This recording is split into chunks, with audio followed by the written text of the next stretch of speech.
嗨，大家好，欢迎来到史人驾到了你不知道的三国系列，我是主持人叉叉 Y， 我是金老师。好，欢迎回到我们的节目。我们这一集的内容要来聊聊的是《三国》这个电视剧的第47集。那上一集呢，我们聊到的是曹仁他在赤壁之战结束之后呢，镇守在南郡这个地方来阻挡所谓孙刘联军继续的攻打荆州嘛。那这一集的焦点我们就切换到孙刘联军这个视角。这一集呢，蛮大一部分的篇幅都在描述说周瑜他如何攻陷荆州嘛，然后跟曹仁对抗。那我们就来花点时间来聊聊有关于当时的周瑜到底是有什么样的一个战略思想咯。好，其实在赤壁战后嘛，曹操他的水军几乎全军覆没，然后呢他还是留下一部分的主力军队去防守当时的荆州，尤其是南郡这个地方。南郡这个地方它有什么样的特点呢？答案是它是荆州往北方跟往西方很重要的一个交通要道。谁如果能够掌控南郡的话，不管是从荆州往北方推进，或是你从南郡往南继续去攻打江东或者是荆州的其他南部地区，或者是你往西边，你会攻打到哪边呢？就是所谓四川盆地，也就是所谓的益州。总之这是一个很重要的战略中心，所以曹操他觉得说我不能轻易的放弃掉这个地方，才把他很信任的一位大将曹仁派来这边镇守。那对于孙刘联军来讲，就是好不容易赤壁之战打赢了，那我当然要乘胜追击嘛。尤其南郡，你看这个位置那么的优秀，不要忘记孙权这边战略是什么？鲁肃的踏上策，也就是我必须先掌控江东之后，进一步推进到荆州，掌控了荆州之后怎么样呢？进一步往西边打，去攻打所谓的益州，二分天下，然后跟北方一决胜负。那更著名的就是刘备、诸葛亮这边的隆中对，就是你要先掌控荆州，之后再掌控益州。所以说到这边，有没有注意到孙刘联军都一定要掌握荆州这个地方？而如果你还想进一步的有战略攻势，荆州的南郡就一定要获得，不然的话有点像是你的咽喉被别人卡死了，你最多就只能蜗居在江东荆州这一块，然后就无法去攻打益州，那就无法实现所谓的踏上策或是隆中对的战略了。所以呢，在赤壁战后呢，孙刘联军就开始反攻啦。其实当时孙刘联军反攻的主力是谁呢？是孙权这一边。也可以想象嘛，我们在之前的剧集当中有看到刘备在那个长坂坡都被打得落荒流水，有没有？他虽然勉强获得刘琦的水军部队，但他毕竟实力还是比较弱小，所以真正充当主力的还是孙权这边。孙权为了要获得荆州，除了派遣主力军队以周瑜为主要的统帅去攻打荆州这一边，那他自己也率领部队往北方，也就是所谓的淮南地区特别重要的一个城市寿春这个方向推进，有点像是双线作战啊，希望说可以趁机扩大战果。我们先来看对于东吴方或是刘备方势在必得的荆州战线吧。再次帮大家梳理一下，防守方就是卡死在南郡的曹仁，进攻方呢则是周瑜。周瑜的第一步其实是派遣甘宁这位猛将先去攻占了夷陵这个地方。夷陵当时其实是谁的势力地盘？不是曹操的而是益州刘璋的势力地盘。这边其实已经很明显了，周瑜他的企图心就是说，我打这场荆州战役，目标不只是这个荆州，我要先抢先占领下夷陵这个地方，因为它可以作为我未来攻打益州的一个跳板。同时呢，当我攻下了益州的时候，其实对于南郡就已经呈现一个半包围的状态，有点像是抄你后路的意思啊。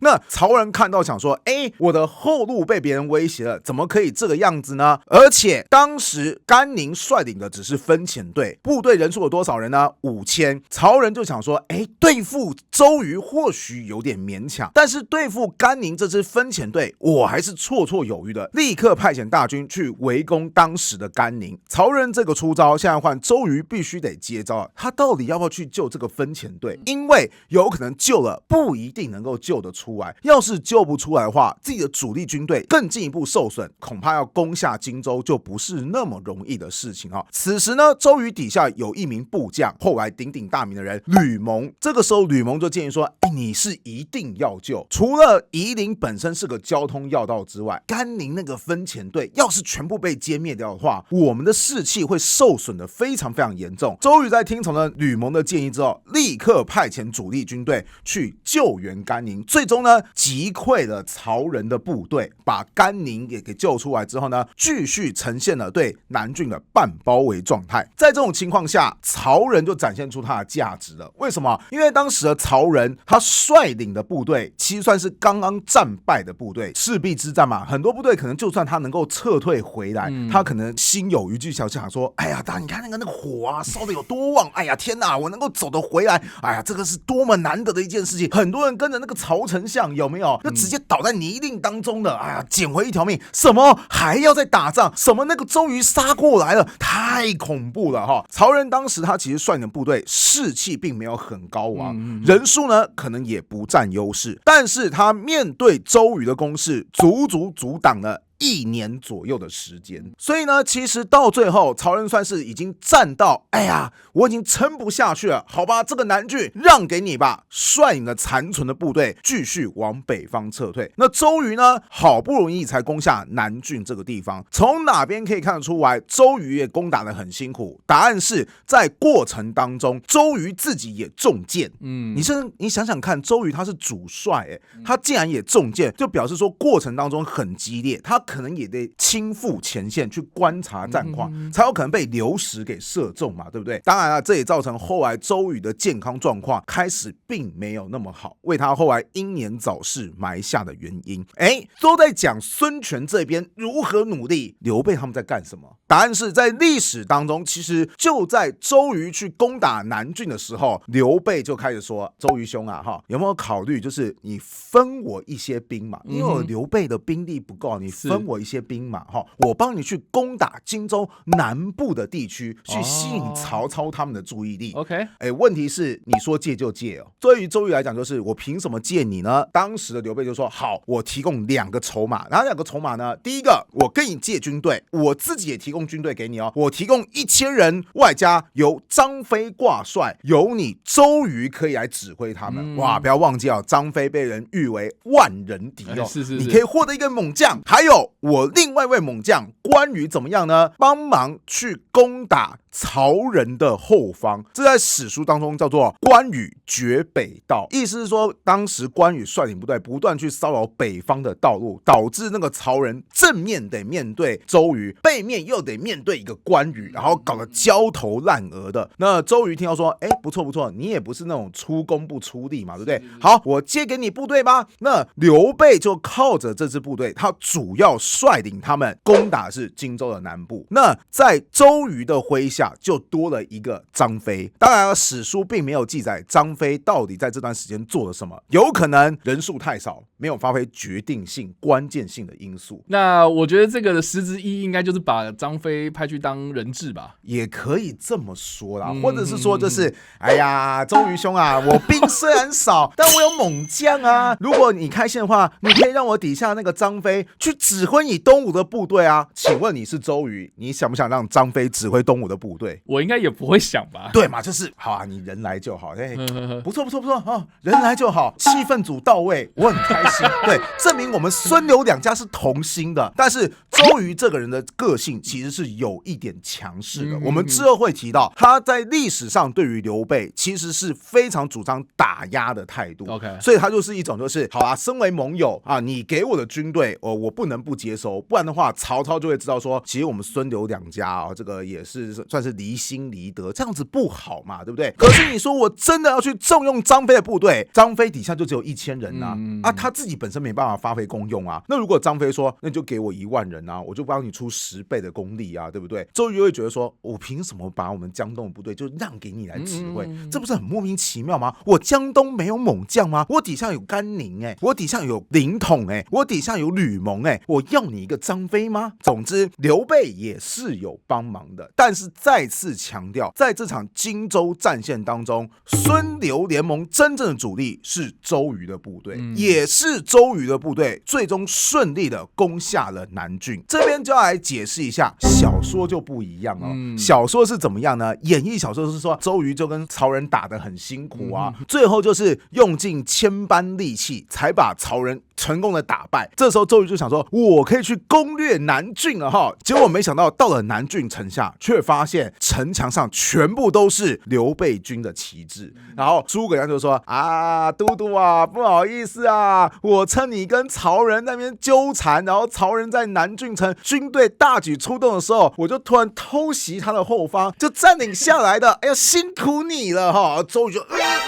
啪，然后就伤口迸裂这个样子，讲的好像是说啊，你看看诸葛亮多么的轻巧就获得了最后的战果。其实这真的是演义小说的手法，不管是战争的过程还是战争的结果，都是周瑜实打实的功劳。好，我们刚刚已经讲完了荆州战线，不要忘记了孙权作为主公，他也在努力啊，他在淮南战线努力嘛。当时呢，孙权他其实已经掌握了长江北部一部分的土地，也就是所谓的庐江郡。他如果想要进一步往北方扩展他的势力地盘呢，就要攻下淮南地区啊，也就是淮河南部地区很重要的城市寿春。那如果要攻下寿春，他就必须先攻下一个交通要点合肥。当时孙权就亲自率领部队去攻打合肥。为了吸引曹操的注意力，孙权还叫张昭去进攻九江的当涂。你看，孙权真的是大举出动，有没有？在荆州已经派上自己最精锐的周瑜方面军，自己率领军队去攻打合肥的时候，还在派遣一支分遣队去开拓，算是2.5战场吧。对，算是真的是下了血本了。那这个时候，曹操听到说，哎呦，孙权攻打合肥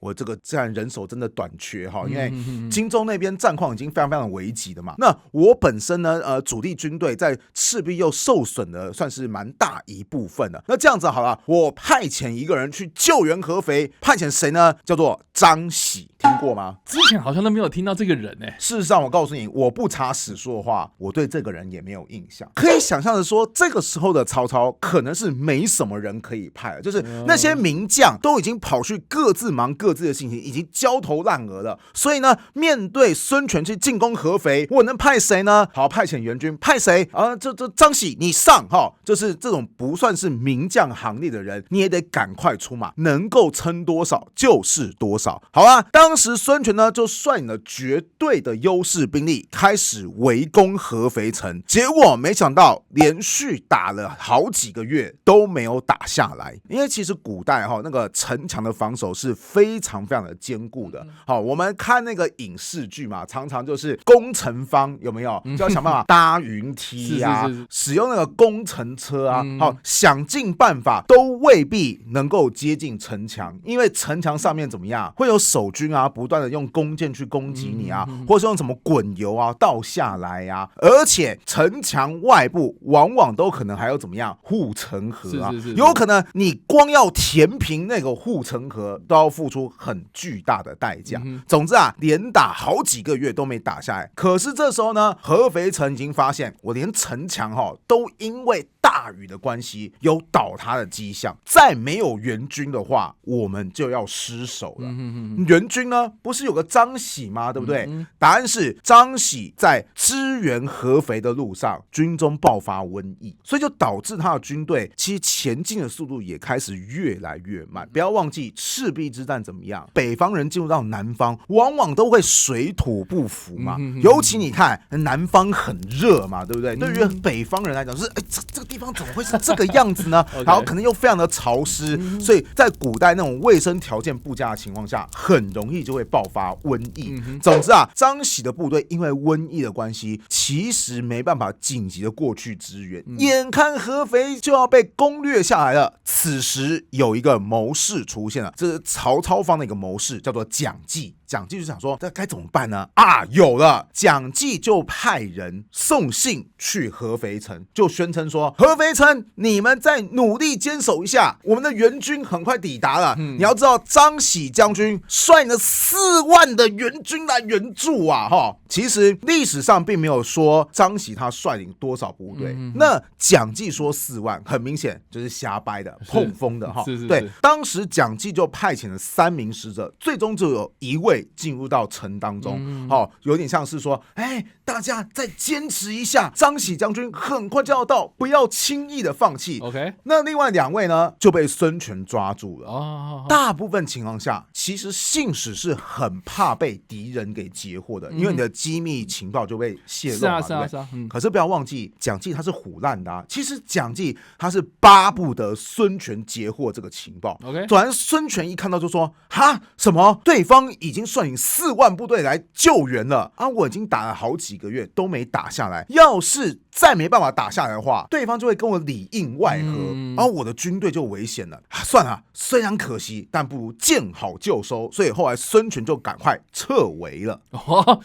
所以结局就是这样子了吗？没有错，没有错。OK， 所以说这个蒋济真的很厉害，光凭3封信件，还有一个假情报，就可以喝退孙权。当然孙权他会解围，还有一个原因，就是他派遣那个分遣队张昭，其实攻打当涂也不是很顺利，所以大概当时的孙权就在考虑说，你看嘛，这个张昭作为一个分散敌人的力量，他自己状况都不是很好，那我要是再被击败的话，有可能我们这个淮南战线就可能全军覆没，这个赌注实在是太大了，不如怎么样，趁现在还算好撤退的时候赶紧撤退。反正我主要目的是什么？是呼应周瑜的攻势嘛，打荆州嘛，对嘛？荆州能赢我就赚到啦。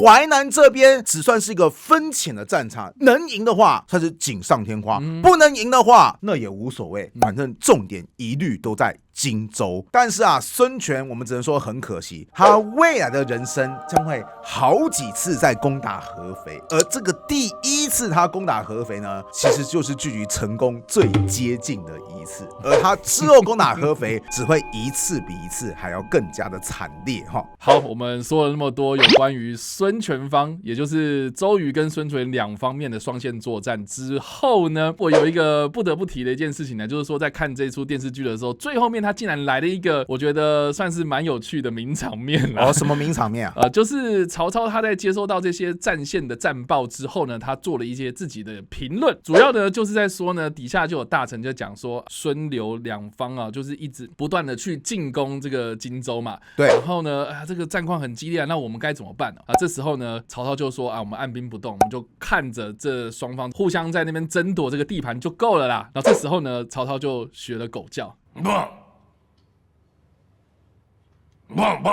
这个算是一个蛮有名的一个梗图来源，然后我不知道这个金老师你怎么看这一件事情呢？你这样说，我有想起来啊。其实我必须得说他大部分我觉得编得很棒。为什么？因为其实是当时曹仁败退嘛，然后大家就很紧张说南郡被丢掉了怎么办？结果曹操就说丢得好啊，而且你看曹仁这仗打得多漂亮，输给了周瑜，但地盘却是给刘备获得了这打的真是太棒了那底下人就说，你为什么会这样说呢？打败仗你还要说很棒，你是不是脑筋有什么问题啊？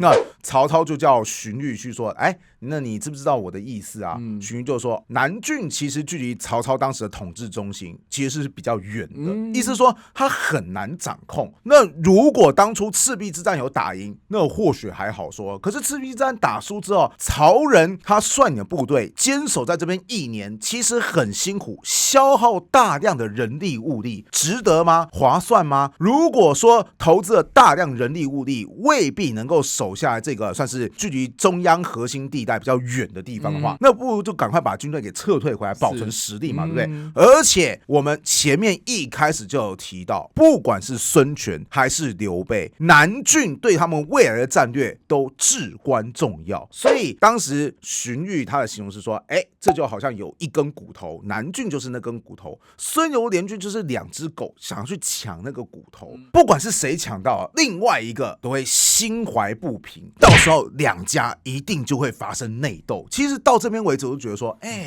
讲得很精彩，把这个战略讲得非常非常透彻。但是接下来我就开始傻眼了，因为听完荀彧这样讲话之后，我就看到陈建斌先生就开始汪。我那时候第一时间的想法是，等一下，陈建斌刚刚在学狗叫吗？他干嘛要学狗叫？我当时整个就想，你干嘛要做这个戏份，这个表演，非常让我不能够理解耶！我就是觉得说，在我心目中的曹操，他应该不会做那么俏皮的动作才对啊！就是大家已经在商量战情了。当然，有时候曹操他的确就是为人是比较放荡不羁一些啦。比方说，我们之前有提到嘛，他当时从华容道撤退成功之后，他就有大笑，然后其他人说啊，我们打败仗你在笑什么？他说，哎，我在笑那个刘备，毕竟还是不够聪明啊，他要是在做更好的包围网啊，我就死定了哈啊！你看我们面对这个对手，他就是逊啊，给他这种机会他都没办法把握住啊，所以他其实这个人的确是有点放荡不羁。但我真的很难想象曹操他在一群大臣前面开始汪。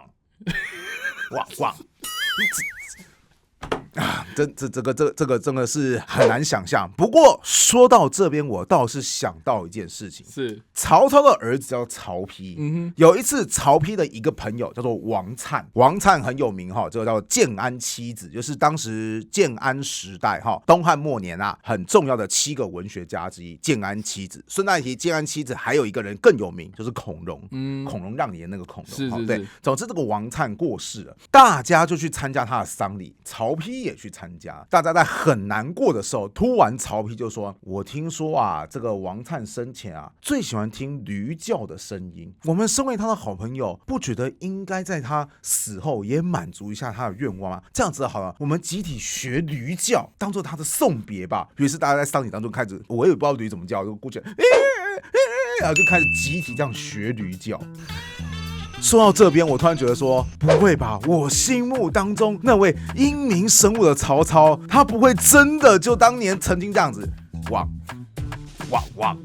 我这太毁我心目中曹操的形象哈。好的，以上就是我们今天的内容分享啦。不知道大家听完我们的故事之后有什么样的想法，欢迎在留言区帮留言，或是呢来聊聊有关于你觉得曹操学狗叫是什么样的一个想法咯。你不知道三国系列，我们下次再见，大家拜拜，拜拜。